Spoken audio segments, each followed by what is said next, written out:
Hier, le gouvernement wallon, avant de prendre congé, avait annoncé les résultats des examens pour les hauts postes de l'administration wallonne. Toutes les affectations n'ont pas été attribuées car certaines candidatures n'ont pas convaincu les membres du gouvernement wallon. Et parmi ces candidatures, il y a celle de la directrice générale de l'aménagement du territoire. Son mandat n'a pas été retenu et reconduit. Et certains fonctionnaires ce matin ont décidé de marquer leur soutien en dénonçant cette éviction arbitraire à leurs yeux. Le 24 juillet, les ministres wallons remettent leur avis sur les 13 postes de hauts fonctionnaires. Les candidats étaient tous issus d'examens organisés par le CELOR. Sur les 13 postes, 4 n'ont pas été attribués, dont celui de la directrice de la DGA-TLP, occupée par Danielle Sarlet, candidate à son poste. Pour le gouvernement wallon, les 3 candidats à la direction générale de l'aménagement du territoire, logement, énergie et patrimoine ne correspondaient pas. En cause, les questions sur l'énergie évoquées lors de l'entretien avec les ministres de tutelle. Depuis, cette administration n'a plus de direction, Danielle Sarlet ayant quitté le service. Les 800 fonctionnaires cherchent à comprendre.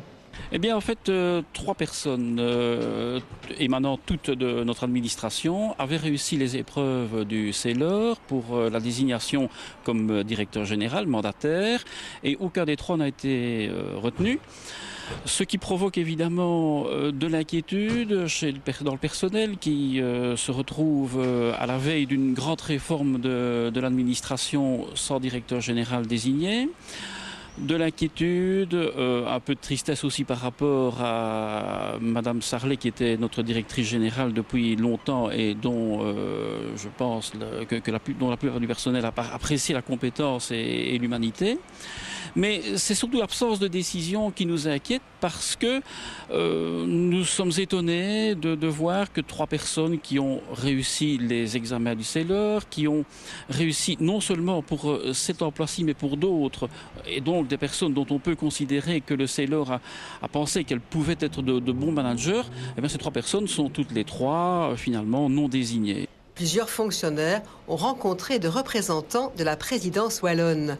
Ils ont appris qu'une nouvelle procédure va être mise en route afin de rechercher de nouveaux candidats. Les explications fournies jusqu'à présent paraissent quand même, je dirais, un peu vagues. On aurait souhaité en savoir plus pour que ce soit plus transparent, pour que ce soit plus clair, pour les procédures en cours, pour l'avenir, dans la mesure où plus il y a de transparence, mais moins on laisse cours à des bruits, à des rumeurs, à des rumeurs qui sont parfois fantaisistes. Donc autant être clair et précis, comme ça on sait exactement ce qui se passe et pourquoi un tel ou un tel n'a pas été retenu. C'est surtout l'absence de désignation qui pose problème parce qu'on aurait parfaitement compris que tel candidat aurait été choisi au détriment d'autres. Hein, c'est le choix du gouvernement et c'est évidemment tout à fait légitime, mais l'absence du candidat vraiment laisse perplexe.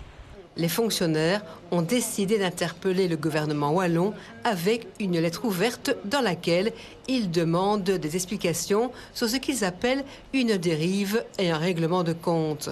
Ils revendiquent un bon fonctionnement de l'administration et ils interrogent sur les solutions qui seront apportées.